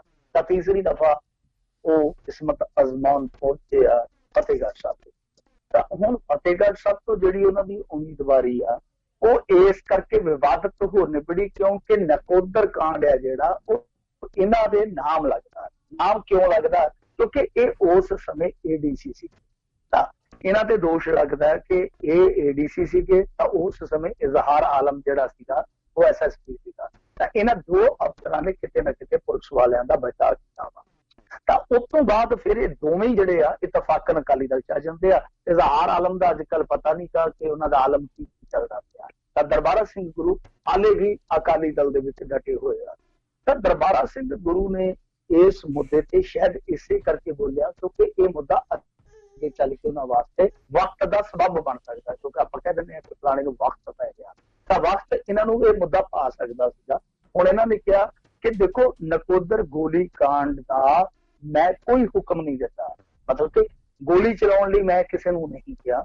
ਜਿਹੜਾ ਜਸਟਿਸ ਗੁਰਨਾਮ ਸਿੰਘ ਇਸ ਮਾਮਲੇ ਦੀ ਪੜਤਾਲ ਕਰ ਰਿਹਾ ਸੀਗਾ, ਉਹਨਾਂ ਦੀ ਰਿਪੋਰਟ ਵੀ ਉਹ ਗੱਲ ਕਹਿੰਦੀ ਆ ਕਿ ਪੁਲਿਸ ਵਾਲਿਆਂ ਨੇ ਆਪ ਉਧਰੀ ਕੀਤੀ ਆ, ਮਤਲਬ ਕਿ ਪੁਲਿਸ ਵਾਲਿਆਂ ਨੇ ਜਿਹੜੇ ਮੌਕੇ ਤੇ ਸੀਗੇ, ਖਾਸ ਤੌਰ ਤੇ ਇੱਕ ਐਸਪੀ ਦਾ ਨਾਮ ਲੱਗਦਾ, ਤੇ ਉਹਨੇ ਆਪਣੀ ਮਨਮਰਜ਼ੀ ਕੀਤਾ। ਤਾਂ ਇਹ ਇਹਨਾਂ ਨੇ ਗੱਲ ਕਹੀ ਆ ਕਿ ਰਿਪੋਰਟ ਵੀ ਇਹ ਕਹਿੰਦੀ ਆ, ਰਿਪੋਰਟ ਦਾ ਵੀ ਹਵਾਲਾ ਆਈਓ ਆ ਤੇ ਜਿਹੜਾ ਮੌਕੇ ਤੇ ਵੱਡਾ ਪੁਲਿਸ ਅਫਸਰ ਮੌਜੂਦ ਸੀਗਾ ਉਹਨੇ ਸਭ ਕੁਝ ਆਪਣੀ ਮਰਜ਼ੀ ਨਾਲ ਹੀ ਕੀਤਾ। ਤਾਂ ਖੈਰ ਇਹਨਾਂ ਨੇ ਕਿਹਾ ਕਿ ਪਹਿਲਾਂ ਤੱਥਾਂ ਦੀ ਜਾਂਚ ਕਰ ਲੈਣੀ ਚਾਹੀਦੀ ਆ, ਪੜਤਾਲ ਕਰ ਲੈਣੀ ਚਾਹੀਦੀ ਆ, ਫਿਰ ਕਿਸੇ ਤੇ ਦੋਸ਼ ਲਾਉਣਾ ਚਾਹੀਦਾ। ਖੈਰ ਇਹਨਾਂ ਨੂੰ ਸਫਾਈ ਦੇਣ ਦਾ ਹੱਕ ਆ ਪੂਰਾ, ਲੋਕਾਂ ਦੀ ਕਚਹਿਰੀ 'ਚ ਆਪਣੀ ਸਫਾਈ ਸਪਸ਼ਟੀਕਰਨ ਇਹਨਾਂ ਨੂੰ ਰੱਖਣਾ ਚਾਹੀਦਾ। ਖੈਰ ਪਰ ਦੂਸਰੇ ਪੱਖ ਤੋਂ ਆਪਾਂ ਜੇ ਗੱਲ ਕਰੀਏ ਤਾਂ ਇਸ ਚੀਜ਼ ਤੋਂ ਕੋਈ ਨਹੀਂ ਭੱਜ ਸਕਦਾ ਕਿ ਇਹ ਜਿਹੜਾ ਗੋਲੀकांड ਵਾਪਰਿਆ ਸੀ ਇਹ ਅਕਾਲੀ ਦਲ ਦੀ ਸਰਕਾਰ 'ਚ ਵਾਪਰਿਆ। ਅਕਾਲੀ ਦਲ ਦੀ ਸਰਕਾਰ ਦੇ ਵਿੱਚ ਇਹ ਪੜਤਾਲ ਹੁੰਦੀ ਆ, ਅਕਾਲੀ ਦਲ ਦੀ ਸਰਕਾਰ ਦੇ ਵਿੱਚ ਹੀ ਰਿਪੋਰਟ ਟੇਬਲ ਹੁੰਦੀ ਆ, ਤੇ ਅਕਾਲੀ ਦਲ ਨੂੰ ਹੀ ਹੁਣ ਇਹ ਸਵਾਲ ਹੁੰਦਾ ਕਿ ਇਹ ਜਿਹੜੇ ਨਿਰਦੋਸ਼ ਸਿੱਖ ਮਾਰੇ ਗਏ ਸੀਗੇ, ਜਿਹੜੇ ਆਪਣੇ ਇਸ਼ਟ ਲਈ ਉੱਥੇ ਪ੍ਰੋਟੈਸਟ ਕਰਦੇ ਪਏ ਸੀਗੇ, ਤਾਂ ਉਹਨਾਂ ਨੂੰ ਅੱਜ ਤੱਕ ਨਿਆਂ ਕਿਉਂ ਨਹੀਂ ਮਿਲਿਆ। ਸਭ ਤੋਂ ਵੱਡਾ ਸਵਾਲ ਤੇ ਇਹੋ ਹੀ ਆ ਨਾ, ਇਹ ਮੌਕੇ ਤੇ ਮੌਜੂਦ ਸੀਗੇ ਇਸ ਮਾਮਲੇ ਦੇ ਵਿੱਚ, ਤੇ ਚਲੋ ਠੀਕ ਹੈ ਇਹ ਸਫਾਈ ਦੇ ਸਕਦੇ ਆ ਕਿ ਜਿਹੜੇ ਉੱਥੇ ਪੁਲਿਸ ਕਰਮਚਾਰੀ ਜਾਂ ਅਧਿਕਾਰੀ ਸੀਗੇ ਉਹਨਾਂ ਨੇ ਆਪਣੀ ਮਨਮਰਜ਼ੀ ਕੀਤੀ ਆ, ਪਰ ਇਸ ਮਾਮਲੇ ਤੋਂ ਅਕਾਲੀ ਦਲ ਕਿਵੇਂ ਭਲਾ ਛੁਡਾਏਗਾ ਕਿ ਇਹਨਾਂ ਨੇ ਨਾ ਨਹੀਂ ਕੀਤਾ, ਉਲਟਾ ਇਸ ਮਾਮਲੇ ਨੂੰ ਢੱਕਿਆ। ਸ਼ਾਇਦ ਇਹੀ ਸਭ ਤੋਂ ਵੱਡੀ ਜਿਹੜੀ ਆ ਉਹ ਦਰਬਾਰਾ ਸਿੰਘ ਗੁਰੂ ਦੇ ਉਲਟ ਗੱਲ ਜਾਂਦੀ। ਜੀ ਅਗਲੀ ਗੱਲ ਕਰਦੇ, ਕਹਿੰਦੇ ਦਰਬਾਰ ਸਾਹਿਬ ਦੇ ਵਿੱਚੋਂ ਇੱਕ ਹੋਰ ਵੀਡੀਓ ਆਈ ਆ ਹੁਣ ਸਾਹਮਣੇ। ਦੇਖੋ ਦਰਬਾਰ ਸਾਹਿਬ ਦੇ ਵਿੱਚੋਂ ਵੀਡੀਓ ਆਉਣ ਦਾ ਇਹ ਸਿਲਸਿਲਾ ਜਿਹੜਾ ਉਹ ਰੁਕ ਹੀ ਨਹੀਂ ਰਿਹਾ। ਇਹ ਕਮਾਲ ਦੀ ਗੱਲ ਆ ਕਿ 11 ਦਿਨਾਂ ਵਿੱਚ ਇਹ ਮੇਰੇ ਖਿਆਲ ਦੇ ਨਾਲ ਚੌਥੀ ਪੰਜਵੀਂ ਘਟਨਾ, 2 ਹਫ਼ਤੇ ਵੀ ਨਹੀਂ ਬੀਤੇ ਤਾਂ ਇਹ ਚੌਥੀ ਪੰਜਵੀਂ ਘਟਨਾ ਜਿਹੜੀ ਸਾਹਮਣੇ ਆ ਰਹੀ ਆ।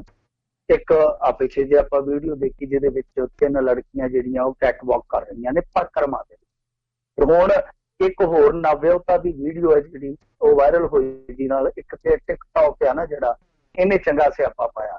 ਤਾਂ ਇਹਦੇ ਵਿੱਚ ਵੀ ਇੱਕ ਬੀਬੀ ਆ ਜਿਹੜੀ ਸੱਜ ਵਿਆਹੀ ਆ, ਨਵ ਵਿਆਹੀ ਆ, ਉਹ ਟਿਕਟੌਕ ਤੇ ਹੀ ਕੈਟਵਾਕ ਕਰਦੀ ਪਈ, ਉਸ ਪਿੱਛੇ ਗਾਣਾ ਚੱਲਦਾ, ਨਿਗਾਹ ਜਿਸ ਤੇ ਵੱਡੀ ਹੋਵੇ ਰੱਬ ਦੀ, ਸੱਚੇ ਇਸ਼ਕੇ ਦੀ ਲਾ ਕੇ ਉਹਨੂੰ ਲੱਗ। ਸੋ ਇਸ ਤਰ੍ਹਾਂ ਦਾ ਇੱਕ ਗਾਣਾ ਪਲੇ ਹੁੰਦਾ। ਤਾਂ ਹੁਣ ਇਹ ਜਿਹੜੀ ਵੀਡੀਓ ਆ ਇਹ ਵੀ ਦੱਸਦੇ ਆ ਕਿ ਇਹ ਪਰਿਕਰਮਾ ਦੇ ਵਿੱਚ ਜਿਹੜਾ ਕਮਰਾ ਨੰਬਰ 56 ਉਹਦੇ ਸਾਹਮਣੇ ਬਣਾਈ, ਜਿੱਥੇ ਹਰ ਸਮੇਂ ਅਣਗਿਣਤ ਕਰਮਚਾਰੀ ਤੈਨਾਤ ਰਹੇ। ਤੇ ਇਹ ਦੇਖ ਲਓ ਹੁਣ ਤੁਸੀਂ ਕਿ ਦਰਬਾਰ ਸਾਹਿਬ ਦੇ ਅੰਦਰ 20 ਦੇ ਕਰੀਬ ਮੈਨੇਜਰ ਆ, ਦੱਸਦੇ ਆ ਕਿ ਦਰਬਾਰ ਸਾਹਿਬ ਦੇ ਵਿੱਚ 20 ਦੇ ਕਰੀਬ ਮੈਨੇਜਰ ਆ, ਤੇ ਜਿਨ੍ਹਾਂ ਵਿੱਚ ਪਰਿਕਰਮਾ ਲਈ ਵੀ ਇੱਕ ਮੈਨੇਜਰ ਆ ਜਿਹੜਾ ਉਹ ਤੈਨਾਤ ਆ। ਹੁਣ ਇਹ ਸਾਰੀਆਂ ਗੱਲਾਂ ਜਿਹੜੀਆਂ ਨੇ ਉਹ ਕਈ ਕਿਸਮ ਦੇ ਸਵਾਲ ਖੜੇ ਕਰਦੀਆਂ। ਮਸਲਨ ਜਿੱਦਾਂ ਇੱਕ ਅਖਬਾਰ ਨੇ ਦਾਅਵਾ ਕੀਤਾ ਵਾ, ਹਾਲਾਂਕਿ ਮੇਰਾ ਨਹੀਂ ਅਖਬਾਰ ਦਾ ਦਾਵਾ, ਉਹ ਕਹਿੰਦੇ ਕਿ ਹਾਂ ਜਿਹੜੀ ਨਵੀਂ ਵੀਡੀਓ ਆਈ ਆ ਇਹ ਉਦਣ ਦੀ ਵੀਡੀਓ ਆ ਜਿੱਦਣ ਅਟਾਰੀ ਦੇ ਵਿੱਚ ਸ਼੍ਰੋਮਣੀ ਅਕਾਲੀ ਦਲ ਬਾਦਲ ਨੇ ਇੱਕ ਰੈਲੀ ਕੀਤੀ ਆ। ਪਰ ਕਮਾਲ ਦੀ ਗੱਲ ਆ ਕਿ ਉਸ ਸਮੇਂ ਤੇ ਜਿਹੜੇ ਬੰਦੇ ਦੀ ਪਰਿਕਰਮਾ ਦੇ ਵਿੱਚ ਡਿਊਟੀ ਸੀ ਉਹ ਮੈਨੇਜਰ ਉੱਥੇ ਅਟਾਰੀ ਦੇ ਵਿੱਚ ਪ੍ਰਬੰਧ ਸਾਂਭਦਾ ਪਿਆ। ਤੁਸੀਂ ਕੀ ਕਹੋਗੇ? ਤਾਂ ਇਹ ਮਾਮਲਾ ਜਿਹੜਾ ਇਸ ਕਰਕੇ ਸੰਜੀਦਾ ਹੋ ਜਾਂਦਾ ਕਿ ਵਾਰ-ਵਾਰ ਲੋਕਾਂ ਦੀ ਆਸਥਾ ਤੇ ਚੋਟ ਪਹੁੰਚਾਈ ਜਾਂਦੀ। ਕੁਛ ਲੋਕ ਅਣਜਾਣੇ ਚ ਕਰ ਰਹੇ ਆ, ਕੁਛ ਲੋਕ ਜਾਣਬੁੱਝ ਕੇ ਕਰ ਰਹੇ ਆ। ਇਹ ਸਾਰੀਆਂ ਚੀਜ਼ਾਂ ਦਾ ਹੱਲ ਜਿਹੜਾ ਆ ਉਹ ਗੁਰਦੁਆਰਾ ਪ੍ਰਬੰਧਨ ਨੂੰ ਕੱਢਣਾ ਪਊਗਾ, ਕਮੇਟੀ ਨੂੰ ਕੱਢਣਾ ਪਊਗਾ। ਮੈਂ ਜਾ ਕੇ ਆਇਆ ਖੁਦ ਦਰਬਾਰ ਸਾਹਿਬ ਦੇ ਵਿੱਚ ਅੱਜ ਤੋਂ 5-6 ਦਿਨ ਪਹਿਲਾਂ, ਤਾਂ ਉੱਥੇ ਮਾਹੌਲ ਹੈ। ਤਾਂ ਮੈਂ ਵੇਖਿਆ ਕਿ ਦੇਖੋ ਜਿਹੜੇ ਬੰਦੇ ਆ ਜੇ ਉਹ ਮੋਬਾਈਲ ਕੈਮਰਾ ਕੱਢਦੇ ਆ, ਮੈਂ ਦੇਖਿਆ ਔਰ ਮੇਰੇ ਨਾਲ ਦੇ ਨੂੰ ਮੈਂ ਕਿਹਾ ਕਿ ਤੁਸੀਂ ਕੱਢ ਕੇ ਦੇਖੋ ਖਾਂ ਭਲਾ ਤੁਹਾਨੂੰ ਕੋਈ ਰੋਕਦਾ। ਤਾਂ ਉਹਨਾਂ ਨੇ ਮੋਬਾਈਲ ਕੈਮਰੇ ਜਦੋਂ ਉਹਨਾਂ ਨੇ ਹਾਲਾਂਕਿ ਵੀਡੀਓ ਨਹੀਂ ਬਣਾਈ, ਉਹ ਦੋਨੇ ਫੋਟੋ ਖਿੱਚ ਰਹੇ ਸੀ ਆਪੋ ਵਿੱਚ ਦੀ, ਤਾਂ ਨਾਲ ਦੀ ਨਾਲ ਚੌਕੀਦਾਰ ਉਹਨਾਂ ਦੇ ਕੋਲ ਆ ਗਿਆ। ਉਹਨੇ ਕਿਹਾ ਕਿ ਇੱਥੇ ਕੈਮਰਾ ਚਲਾਉਣਾ ਅਲਾਓ ਨਹੀਂ, ਤੁਸੀਂ ਇੱਥੇ ਫੋਟੋਗ੍ਰਾਫੀ ਵੀ ਨਹੀਂ ਕਰ ਸਕਦੇ। ਤਾਂ ਉਹਨਾਂ ਨੇ ਕੈਮਰਾ ਜੇਬ ਦੇ ਵਿੱਚ ਪਾ ਲਿਆ, ਪਰ ਨਾਲ ਹੀ ਬੀਬੀਆਂ ਫੋਟੋ ਖਿੱਚ ਰਹੀਆਂ ਸੀ।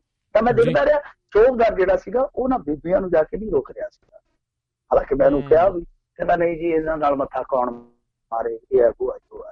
ਤਾਂ ਜਾਨੀ ਇਹੋ ਜਿਹਾ ਮਾਹੌਲ ਹੈ। ਤਾਂ ਇਸ ਮਾਹੌਲ ਦੇ ਨਾਲ ਸਿੱਝਣ ਵਾਸਤੇ ਹੁਣ ਇਹਨਾਂ ਨੂੰ ਕੋਈ ਰਣਨੀਤੀ ਤੇ ਅਖਤਿਆਰ ਕਰਨੀ ਪਊ।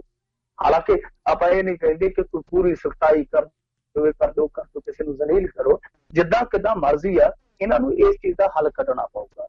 ਕਿਉਂਕਿ ਪਾਬੰਦੀ ਇਹ ਲਾਉਂਦੇ ਆ, ਫਿਰ ਪਾਬੰਦੀ ਆਪ ਹੀ ਤੋੜ ਦਿੰਦੇ ਆ। ਲੋਕ ਉਸ ਚੀਜ਼ ਨੂੰ ਫਿਰ ਹੌਲਿਆ ਲੈਂਦੇ ਆ। ਜਿੱਦਾਂ ਉਦਾਹਰਨ ਦੇ ਤੌਰ ਤੇ ਦੇਖੋ, ਇਹਨਾਂ ਨੇ ਫੋਟੋਗ੍ਰਾਫੀ ਤੇ ਪਾਬੰਦੀ ਲਾਈ, ਔਰ ਸਭ ਤੋਂ ਪਹਿਲਾਂ ਪਾਬੰਦੀ ਤੋੜੀ ਕਿਹਨੇ? ਤੋੜੀ ਇਹਨਾਂ ਦੇ ਇੱਕ ਵੱਡੇ ਅਧਿਕਾਰੀ ਨੇ, ਜਿਹੜਾ ਆਪਣੇ ਰਿਸ਼ਤੇਦਾਰਾਂ ਨੂੰ ਦਰਬਾਰ ਸਾਹਿਬ ਦੇ ਅੰਦਰ ਲਿਜਾ ਕੇ ਸੈਲਫੀਆਂ ਖਿੱਚਣ ਲਾ ਦਿੰਦਾ। ਤਾਂ ਇਹੋ ਜਿਹੇ ਮਾਹੌਲ ਦੇ ਵਿੱਚ ਫਿਰ ਤੁਸੀਂ ਲੋਕਾਂ ਨੂੰ ਕਿਸ ਤਰ੍ਹਾਂ ਹਟਾਓਗੇ? ਤਾਂ ਪ੍ਰਬੰਧਨ ਦੇ ਵਿੱਚ ਇਹ ਇੱਕ ਉਕਾਈ ਹੈ ਜਿਸ ਨੂੰ ਦੂਰ ਕਰਨ ਦੀ ਜ਼ਰੂਰਤ ਆ। ਕਿਉਂਕਿ ਜਦੋਂ ਵੀ ਇਸ ਤਰ੍ਹਾਂ ਦੇ ਗਾਣੇ ਆਉਂਦੇ ਆ, ਦਰਬਾਰ ਸਾਹਿਬ ਦੇ ਵਿੱਚ ਇਸ ਤਰ੍ਹਾਂ ਦਾ ਕੋਈ ਡਾਂਸ ਕਰਦਾ, ਕੈਟਵਾਕ ਕਰਦਾ, ਤਾਂ ਕਿਤੇ ਨਾ ਕਿਤੇ ਜੋ ਦਰਬਾਰ ਸਾਹਿਬ ਦੇ ਵਿੱਚ ਜਾਂ ਗੁਰੂ ਸਾਹਿਬ ਪ੍ਰਤੀ ਆਸਥਾ ਰੱਖਦੇ ਆ, ਉਹਨਾਂ ਦੇ ਮਨ ਨੂੰ ਬਹੁਤ ਵਿਚਲਤਾ ਹੁੰਦੀ ਆ। ਜੀ ਜੀ ਜੀ। ਅਗਲੀ ਜਿਹੜੀ ਆਪਾਂ ਗੱਲ ਕਰਦੇ, ਕਹਿੰਦੇ KP ਨੂੰ ਮਨਾਉਣ ਪਹੁੰਚੇ ਚੌਧਰੀ ਸੰਤੋਖ ਸਿੰਘ। ਫਿਰ ਉਹਨਾਂ ਨੇ ਕਿਹਾ ਹੁਣ ਆਪਾਂ ਦੋਵੇਂ ਰੁੱਸ ਬੈਠੇ ਤੇ ਮਨਾਉ ਕੌਣ ਵੀ ਜੀ। ਦੇਖੋ, ਕਾਂਗਰਸ ਦੇ ਅੰਦਰ ਘਮਸਾਨ ਦੀ ਆਪਾਂ ਗੱਲ ਪਹਿਲਾਂ ਵੀ ਕੀਤੀ ਆ। ਤਾਂ ਚੌਧਰੀ ਸਾਹਿਬ ਜਿਹੜੇ ਆ ਉਹ ਨਾਲ ਦੀ ਨਾਲ ਹੀ ਮਹਿੰਦਰ ਸਿੰਘ KP ਨੂੰ ਉੱਥੇ ਮਨਾਉਣ ਚਲੇ ਗਏ, ਬੁਲਾਉਣ ਚਲੇ ਗਏ, ਮਨਾਉਣ ਚਲੇ ਗਏ, ਇੱਕੋ ਗੱਲ ਹੀ ਆ। ਪਰ ਜੋ ਉਹਨਾਂ ਨੇ KP ਸਾਹਿਬ ਹੋਰਾਂ ਨੇ ਜਵਾਬ ਦਿੱਤਾ, ਉਹ ਆਪਣੇ ਆਪ ਦੇ ਵਿੱਚ ਕਾਂਗਰਸ ਲਈ ਅਸ਼ੁਭ ਸੰਕੇਤ ਹੈ। ਇੱਕ ਆਪਾਂ ਕਹਿੰਦੇ ਨੇ ਕਿ ਸ਼ੁਭ ਸੰਕੇਤ, ਅਸ਼ੁਭ ਸੰਕੇਤ ਹੁੰਦਾ ਵਾ। ਤਾਂ KP ਸਾਹਿਬ ਬੋਲੇ ਕਿ ਜਿਹੜੇ ਕੰਮ ਲਈ ਚੌਧਰੀ ਤੂੰ ਆਇਆ ਨਾ, ਉਹਦੇ ਲਈ ਮਾਫ ਕਰ ਯਾਰ, ਦੂਜਾ ਕੋਈ ਕੰਮ ਹੈ ਤੇ ਦੱਸ। ਕਹਿਣ ਦਾ ਭਾਵ ਇਹ ਆ ਕਿ ਜੋ ਮਾਨ ਮਨਵਲ ਦੀ ਖੇਡ ਚੱਲਦੀ ਪਈ ਸੀਗੀ, ਰੋਸੇ ਮਨਾਉਣ ਦੀ ਖੇਡ ਚੱਲਦੀ ਪਈ ਸੀ, ਉਹਦੇ ਵਿੱਚ ਉਹਨਾਂ ਨੇ ਸਾਫ਼ ਹੀ ਸਪਸ਼ਟ ਕਰ ਦਿੱਤਾ ਕਿ ਭਾਈ ਜੇ ਕੋਈ ਹੋਰ ਕੰਮ ਹੈ ਤੇ ਦੱਸੋ, ਜੇ ਹਾਇਸ ਕੰਮ ਆਇਓ ਤੇ ਮੈਂ ਤੁਹਾਡੀ ਕੋਈ ਨਾ। ਤਾਂ ਖੈਰ ਹੁਣ KP ਵਾਲੀ ਕਹਾਣੀ ਹੈ ਜਿਹੜੀ ਉਹ ਵਿਗੜੂਗੀ ਮੇਰੇ ਖਿਆਲ ਦੇ ਨਾਲ, ਕਿਉਂਕਿ ਉਹਨਾਂ ਨੇ ਆਪਣੇ ਸੋਸ਼ਲ ਮੀਡੀਆ ਅਕਾਊਂਟ ਤੇ ਵੀ ਇਹ ਰਾਏ ਲਈ ਆ ਲੋਕਾਂ ਦੀ ਕਿ ਕੀ ਮੈਨੂੰ ਆਜ਼ਾਦ ਇਲੈਕਸ਼ਨ ਲੜਨਾ ਚਾਹੀਦਾ। ਨਾਲ ਹੀ ਖਬਰ ਇਹ ਵੀ ਆ ਗਈ ਆ ਕਿ ਸੁਖਪਾਲ ਸਿੰਘ ਖਹਿਰਾ ਨੇ ਵੀ ਮੀਟਿੰਗ ਕਰ ਲਈ ਆ। ਇੱਥੋਂ ਤੱਕ ਖਬਰ ਆ ਗਈ ਆ ਕਿ ਅਕਾਲੀ ਦਲ ਨੇ ਆਖਿਆ ਕਿ ਤੁਸੀਂ ਆ ਜਾਓ ਸਾਡੇ ਵੱਲੋਂ ਆ ਤੇ ਅਸੀਂ ਤੁਹਾਨੂੰ ਖੁੱਲਾ ਮੈਦਾਨ ਦਿੰਦੇ। ਇਹਦੇ ਜਿਹੜੇ ਆਪਣੇ ਪਰਿਵਾਰਕ ਮੈਂਬਰ ਹੈ ਮਹਿੰਦਰ ਸਿੰਘ KP ਦੇ, ਉਹ ਵੀ ਕਹਿੰਦੇ ਕਿ ਅਸੀਂ ਇਹਨਾਂ ਤੇ ਫੈਸਲਾ ਛੱਡਿਆ, ਜੋ ਵੀ ਕਹੋਗੇ ਅਸੀਂ ਉਹਨਾਂ ਦੇ ਨਾਲ ਆ। ਉਹ ਫੈਸਲਾ ਹੁਣ ਕੀ ਬਣਦਾ ਵੇਖਣਾ ਪਊਗਾ।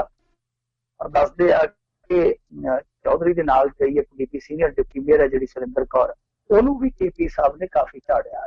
ਇਹ ਉਹੀ ਬੀਬੀ ਆ ਜਿਹਨੂੰ ਸਿਆਸਤ ਦੇ ਵਿੱਚ ਸਥਿਰ ਕਰਨ ਵਾਸਤੇ KP ਸਾਹਿਬ ਨੇ ਵਾਹਵਾ ਜ਼ੋਰ ਲਾਇਆ ਸੀਗਾ। ਰਾਜੇ ਮੂੰਹ ਤੇ ਉਹਨਾਂ ਨੇ ਕਿਹਾ ਕਿ ਮੈਂ ਤੁਹਾਡੇ ਲਈ ਬਹੁਤ ਕੁਛ ਕੀਤਾ, ਪਰ ਅਫਸੋਸ ਦੀ ਗੱਲ ਕੋਈ ਨਹੀਂ, ਮੇਰੀ ਗੱਲ ਨਹੀਂ ਸੁਣੀ। ਅਮਰਿੰਦਰ ਸਿੰਘ KP ਆ ਜਿਹੜਾ, ਉਹ ਰੋਸਾ ਇਸ ਕਰਕੇ ਜ਼ਾਹਰ ਕਰਦਾ ਪਿਆ। ਉਹ ਕਹਿੰਦਾ ਕਿ ਪਿਛਲੀ ਦਫਾ ਸਿਟਿੰਗ MP ਹੋਣ ਦੇ ਬਾਵਜੂਦ ਤੁਸੀਂ ਮੈਨੂੰ ਹੁਸ਼ਿਆਰਪੁਰ ਘੱਲ ਦਿੱਤਾ ਹੈਗਾ, ਤੇ ਕੀ ਇਹੀ ਫਾਰਮੂਲਾ ਹੈ ਕਿ ਚੌਧਰੀ ਸੰਤੋਖ ਸਿੰਘ ਤੇ ਲਾਗੂ ਨਹੀਂ ਹੁੰਦਾ? ਇਹਨੂੰ ਤੁਸੀਂ ਹੁਸ਼ਿਆਰਪੁਰ ਘੱਲ ਕੇ ਜੇ ਮੈਨੂੰ ਜਲੰਧਰ ਤੋਂ ਟਿਕਟ ਦੇ ਦਿੰਦੇ ਤੇ ਕਿਹੜੀ ਆਫਤ ਆ ਜਾਂਦੀ ਸੀ। ਜੀ ਜੀ। ਅਗਲੀ ਜਿਹੜੀ ਆਪਾਂ ਗੱਲ ਕਰਦੇ, ਕਹਿੰਦੇ ਮੁਸਲਮਾਨ ਭਾਈਚਾਰੇ ਨੇ ਪੰਜਾਬ ਦੀ ਇੱਕ ਸੀਟ ਤੋਂ ਇਲੈਕਸ਼ਨ ਦਾ ਬਾਈਕਾਟ ਕੀਤਾ। ਦੇਖੋ, ਬੜੀ ਮਾੜੀ ਖਬਰ ਆ। ਮੈਂ ਤੇ ਕਹੂੰਗਾ ਕਿ ਮੰਦਭਾਗੀ ਗੱਲ ਆ ਕਿ ਆਪਾਂ ਸਮਝਦੇ ਹਾਂ ਕਿ ਘੱਟ ਗਿਣਤੀ ਹੈ ਜਿਹੜੇ ਉਹ ਆਪਣੇ ਆਪ ਨੂੰ ਕਈ ਵਾਰ ਹੀਣੇ ਮਹਿਸੂਸ ਕਰਦੇ ਆ, ਕਈ ਵਾਰ ਅਧਿਕਾਰਾਂ ਪੱਖੋਂ ਕਾਂਤਾ ਦਾ ਸ਼ਿਕਾਰ ਮੰਨਦੇ ਆ। ਤੇ ਜੇ ਪੰਜਾਬ ਦੇ ਵਿੱਚ ਇਸ ਤਰ੍ਹਾਂ ਦੀ ਕੋਈ ਗੱਲ ਹੁੰਦੀ ਆ, ਘੱਟ ਗਿਣਤੀ ਭਾਈਚਾਰੇ ਨਾਲ ਇਸ ਤਰ੍ਹਾਂ ਦਾ ਕੋਈ ਸਲੂਕ ਹੁੰਦਾ, ਚਾਹੇ ਕੋਈ ਵੀ ਆ, ਹਿੰਦੂ ਹੈ ਜਾਂ ਮੁਸਲਮਾਨ ਹੈ, ਕੋਈ ਵੀ ਆ, ਤਾਂ ਮੇਰੇ ਖਿਆਲ ਦੇ ਨਾਲ ਉਹ ਬਹੁਤ ਮਾੜੀ ਗੱਲ ਹੈ, ਸ਼ਰਮ ਵਾਲੀ ਗੱਲ ਹੈ। ਤਾਂ ਇਹ ਜਿਹੜੀ ਸੀਟ ਆ ਇਹ ਹੈਗੀ ਆ ਫਰੀਦਕੋਟ ਦੀ। ਫਰੀਦਕੋਟ ਦੇ ਵਿੱਚ ਮੁਸਲਮਾਨ ਆਗੂ ਇਹ ਗੱਲ ਕਹਿੰਦੇ ਆ ਕਿ ਸਾਡੀ 70,000 ਦੇ ਕਰੀਬ ਕੁੱਲ ਵੋਟ ਹੈ, ਕਿਉਂਕਿ ਫਰੀਦਕੋਟ ਕਾਫੀ ਵੱਡਾ ਹਲਕਾ ਬਣ ਜਾਂਦਾ। ਤਾਂ ਉਹਨਾਂ ਨੇ ਕਿਹਾ ਕਿ ਅਸੀਂ ਸਾਰੇ ਦੇ ਸਾਰੇ ਭਾਈਚਾਰੇ ਵੱਲੋਂ ਇਸ ਇਸ ਸੀਟ ਦਾ ਸੰਪੂਰਨ ਤੌਰ ਤੇ ਬਾਈਕਾਟ ਕਰਦੇ ਹਾਂ, ਅਸੀਂ ਇਸ ਇਲੈਕਸ਼ਨ ਦਾ ਬਾਈਕਾਟ ਕਰਾਂਗੇ। ਉਹਨਾਂ ਦਾ ਇੱਕ ਤਰਕ ਆ, ਵਜ੍ਹਾ ਵੀ ਦੱਸਦੇ ਆ ਕਿ ਦੇਖੋ ਜੀ, ਜੋ ਵਕਫ ਬੋਰਡ ਦੇ ਅਧੀਨ ਸਾਡੇ ਕੁਝ ਧਾਰਮਿਕ ਸਥਾਨ ਆ ਸਾਡੇ ਲਈ ਮੁਕਰਰ ਨੇ, ਤਾਂ ਉਹਨਾਂ ਤੇ ਨਜਾਇਜ਼ ਕਬਜ਼ੇ ਕੀਤੇ ਗਏ ਆ ਤੇ ਅਸੀਂ ਸਾਲਾਂ ਤੋਂ ਪਿੱਟਦੇ ਪਏ ਆ ਕਿ ਸਾਡੇ ਉਹਨਾਂ ਧਾਰਮਿਕ ਅਸਥਾਨਾਂ ਤੇ ਜਿਹੜੇ ਨਜਾਇਜ਼ ਕਬਜ਼ੇ ਕੀਤੇ ਗਏ ਆ ਉਹਨਾਂ ਤੋਂ ਮੁਕਤੀ ਦਿਲਾਓ। ਤੇ ਕੋਈ ਵੀ ਬੰਦਾ, ਕੋਈ ਵੀ ਸਿਆਸਤਦਾਨ, ਕੋਈ ਵੀ ਹੁਕਮਰਾਨ ਇਸ ਪਾਸੇ ਕੰਨ ਨਹੀਂ ਕਰਦਾ। ਤੋਂ ਅਸੀਂ ਹੁਣ ਲਾਸਟ ਇੱਕ ਆਪਣੇ ਹੱਥ ਦਾ ਫੈਸਲਾ ਖੇਡਿਆ ਵਾ ਕਿ ਅਸੀਂ ਇਸ ਇਲੈਕਸ਼ਨ ਦਾ ਬਾਈਕਾਟ ਕਰਦੇ ਹਾਂ। ਤਾਂ ਮੇਰੇ ਖਿਆਲ ਦੇ ਨਾਲ ਹੁਣ ਸਾਡੀ ਸਰਕਾਰ ਨੂੰ ਜਾਗਣਾ ਚਾਹੀਦਾ, ਦੇਖਣਾ ਚਾਹੀਦਾ ਕਿ ਕਿਹੜੇ ਕਿਹੜੇ ਲੋਕ ਆ ਜਿਨ੍ਹਾਂ ਨੇ ਉੱਥੇ ਕਬਜ਼ਾ ਕੀਤਾ, ਪਰ ਕਬਜ਼ਾ ਹਮੇਸ਼ਾ ਰਸੂਖਦਾਰ ਹੀ ਕਰਦੇ ਆ। ਪੰਜਾਬ ਦੇ ਵਿੱਚ ਚਾਹੇ ਸ਼ਾਮਲਾਟ ਹੋਵੇ, ਚਾਹੇ ਦੂਸਰੀ ਨਿੱਜੀ ਪ੍ਰਾਪਰਟੀ ਹੋਵੇ, ਜਦੋਂ ਵੀ ਲੈਂਡ ਮਾਫੀਆ ਕਬਜ਼ਾ ਕਰਦਾ ਤਾਂ ਉਹਦੇ ਵਿੱਚ ਕੋਈ ਨਾ ਕੋਈ ਜਾਂ ਤੇ ਨੇਤਾ ਸ਼ਾਮਲ ਹੁੰਦਾ, ਜਾਂ ਕੋਈ ਨਾ ਕੋਈ ਅਫਸਰ ਸ਼ਾਮਲ ਹੁੰਦਾ, ਜਾਂ ਕੋਈ ਨਾ ਕੋਈ ਪੁਲਿਸ ਵਾਲਾ ਸ਼ਾਮਲ ਹੁੰਦਾ, ਗੁੰਡਾ ਤੇ ਹੁੰਦਾ ਹੀ ਹੁੰਦਾ। ਤਾਂ ਇਹ ਇੱਕ ਨੈਕਸਸ ਬਣਿਆ ਹੋਇਆ, ਦੇਖਣ ਦੀ ਜ਼ਰੂਰਤ ਆ। ਮੇਰੇ ਖਿਆਲ ਦੇ ਨਾਲ ਮੁਸਲਿਮ ਭਾਈਚਾਰੇ ਦੀ ਇੱਥੋਂ ਤੱਕ ਜੇ ਨੌਬਤ ਆਈ ਹੈ ਤਾਂ ਕੋਈ ਨਾ ਕੋਈ ਦੁੱਖ ਦੀ ਰਗ ਤੇ ਹੈ, ਤਾਂ ਉਹਦੇ ਉੱਤੇ ਹੁਣ ਹੱਥ ਕਰਨਾ ਚਾਹੀਦਾ, ਹੱਥ ਫੇਰਨਾ ਚਾਹੀਦਾ। ਮੇਰੇ ਖਿਆਲ ਦੇ ਨਾਲ ਦੁੱਖ ਦੀ ਰਗ ਨੂੰ ਇਹਨੇ ਦਿਖਾਉਣ ਵਾਸਤੇ, ਉਹਨੂੰ ਸਹਿਲਾਉਣ ਵਾਸਤੇ ਇਹਨਾਂ ਦੀਆਂ ਜਿਹੜੀਆਂ ਮੰਗਾਂ ਨੇ ਉਹ ਜ਼ਰੂਰ ਮੰਨੀਆਂ ਜਾਣੀਆਂ ਚਾਹੀਦੀਆਂ। ਔਰ ਕਿਉਂਕਿ ਇਹਨਾਂ ਦੇ ਕੋਲ ਆ ਜਿਹੜੀਆਂ ਕਬਰਾਂ ਹੁੰਦੀਆਂ, ਇਹਨਾਂ ਵਾਸਤੇ ਵੀ ਜ਼ਮੀਨ ਦੀ ਕਿੱਲਤ ਆ, ਬਹੁਤ ਜ਼ਮੀਨ ਦੀ ਕਿੱਲਤ ਆ। ਤੋ ਇਹ ਜਿਹੜੇ ਕੁਛ ਇਹਨਾਂ ਦੇ ਮਸਲੇ ਆ, ਜੋ ਮਸਲਾਤ ਆ, ਉਹ ਨਿਬੇੜਨੇ ਚਾਹੀਦੇ, ਕਿਉਂਕਿ ਕੋਈ ਬਹੁਤ ਹੀ ਵੱਡੀ ਮੈਂ ਨਹੀਂ ਸਮਝਦਾ ਕਿ ਮੁਸਲਿਮ ਭਾਈਚਾਰੇ ਦੀ ਕਦੇ ਆਪਾਂ ਮੰਗ ਦੇਖੀ ਜਿਹਨੂੰ ਲੈ ਕੇ ਅੰਦੋਲਨ ਕਰਦੇ ਆ। ਇਹਨਾਂ ਦੀਆਂ ਇਹੀ ਮੰਗਾਂ ਨੇ, ਔਰ ਧਾਰਮਿਕ ਸਮਾਜਿਕ ਜੋ ਪਰੰਪਰਾਵਾਂ ਨੇ ਉਹਨਾਂ ਦੇ ਨਿਰਵਾਹ ਵਾਸਤੇ ਇਹਨਾਂ ਨੂੰ ਮਾਹੌਲ ਤੇ ਜ਼ਮੀਨ ਜਿਹੜੀ ਆ ਉਹ ਦੇਣੀ ਚਾਹੀਦੀ। ਜੀ ਜੀ ਜੀ ਬਿਲਕੁਲ। ਤੇ ਬਹੁਤ ਬਹੁਤ ਜਿਹੜਾ ਆਪਾਂ ਧੰਨਵਾਦ ਕਰਦੇ ਹਾਂ ਤੁਹਾਡਾ ਮਿੰਟੂ ਜੀ, ਤੁਸੀਂ ਸਾਡੇ ਨਾਲ ਜੁੜੇ ਇਹਨਾਂ ਖਬਰਾਂ ਬਾਰੇ ਜਾਣਕਾਰੀ ਦਿੱਤੀਆਂ। ਅਗਲੀ ਵਾਰ ਤੱਕ ਲਈ ਬੜੀ ਮਿਹਰਬਾਨੀ, ਪਿਆਰ ਭਰੀ ਸਤਿ ਸ਼੍ਰੀ ਅਕਾਲ ਜੀ।